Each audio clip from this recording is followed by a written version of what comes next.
Ay, hello mga kumare ko. Napag-utusan nga tayo mga mare ko na pumunta ng Tacloban kasi meron kaming bibilihin po na wala po dito sa Burawin, mare ko. Kaya sumakay po kami ng minibus na papuntang Tacloban. Mula po dito sa Burawin hanggang Tacloban, 1 oras at kalahati ang biyahe. Mula dito kung nasaan po kami mga mare ko. Ganun po siya kalayo mga mare ko. Ayan nga po, binibideo ko, pinaano ko yung dinadaanan namin. Kaya, ayan, kainitan po ng ano yan, mga mare ko. Maaga pa yan, pero sobrang init na po dito, mga mare ko. Eh, Pagdating nga po namin ng Tacloban, doon sa may SM, wala rin po yung yung bibilihin namin, mga mare ko. Kaya pag naging nangyari yan, mga mare ko, palipat-lipat po kami.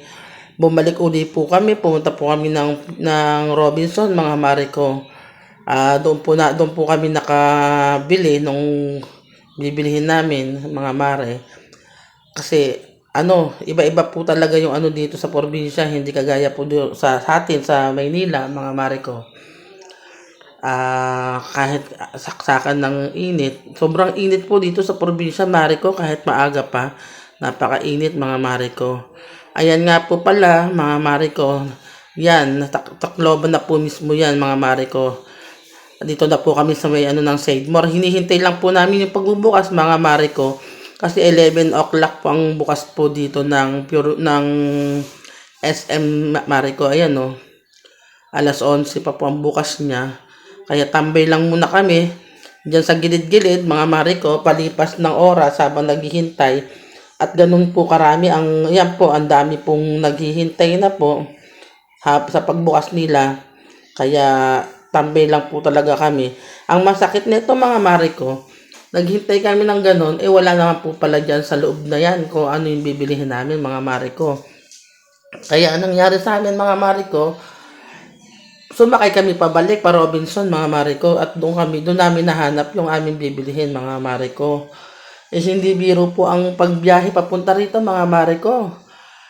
Kasi ano po siya, ubod ng layo, tas hindi siya talaga, mare ko. Marami kayong sakay-sakay. Kaya talagang tiyaga-tiyaga lang, mga mare ko.